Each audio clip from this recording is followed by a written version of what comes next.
Jamaah sholat Id yang dirahmati Allah SWT, bukan orang yang tidak memiliki jabatan, bukan orang yang tidak memiliki kekayaan, tapi mereka orang-orang yang bangkrut kelak di hari kiamat adalah ketika dia menghisab, ketika semua hamba Allah dikumpulkan untuk dihitung atas perbuatan kebaikannya. Orang ini datang dengan pahala zakatnya, orang ini datang dengan pahala puasanya, orang ini datang dengan pahala sedekahnya, orang ini datang dengan seluruh amal kebaikannya yang tidak terkira banyaknya. Dia melakukan berbagai macam kezaliman, dia merampas harta saudaranya, dia memukul saudaranya, dia membunuh saudaranya, kemudian melakukan penganiayaan terhadap saudara-saudaranya yang lain. Tak ada yang dia lakukan selain itu, meskipun dia membawa amal kebaikan yang banyak, maka pahala sholatnya itu diambil oleh orang yang dizalimi, pahala zakatnya diambil oleh orang yang dipukulnya, pahala puasanya diambil oleh orang yang disakitinya, sampai kemudian dia bangkrut, tidak menemukan amal kebaikan lagi. Lalu apa kata Allah? Maka Allah mulai melemparkan keburukan seluruh orang yang belum dia bayar dari kezalimannya, dan dia dilemparkan ke neraka. Ya Allah.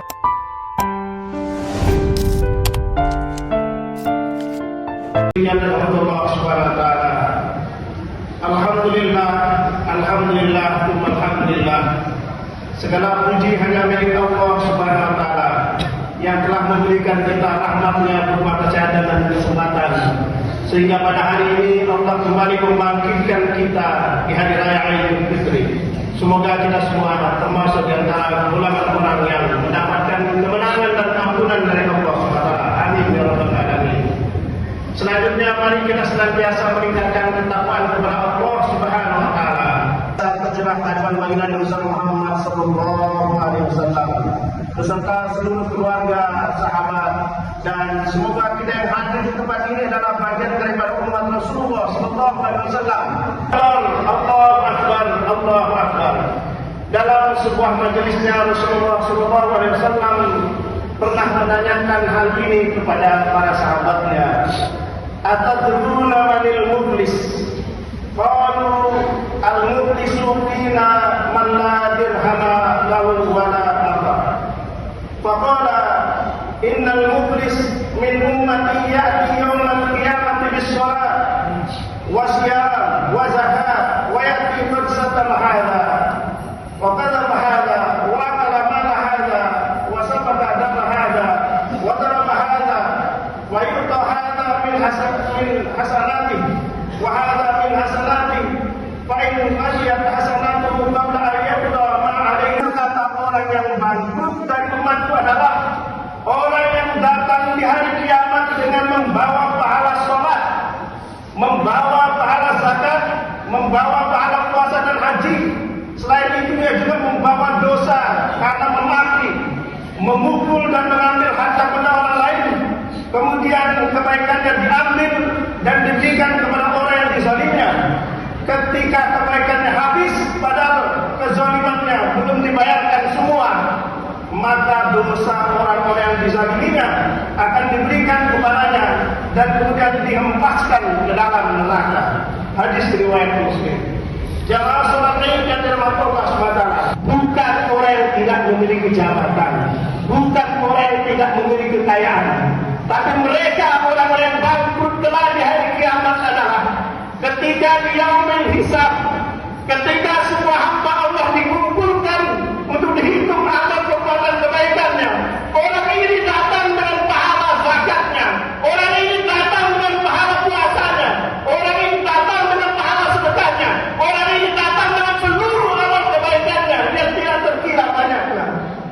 Namun di dunia dia melakukan berbagai macam kezaliman, dia merampas harta saudaranya, dia memukul saudaranya, dia membunuh saudaranya, kemudian melakukan penganiayaan terhadap saudara-saudaranya yang lain. Tak ada yang dia lakukan selain itu, meskipun dia membawa amal kebaikan yang banyak, maka pahala sholatnya itu diambil oleh orang yang dizalimi, pahala zakatnya diambil oleh orang yang dipukulnya, pahala puasanya diambil oleh orang yang disakitinya,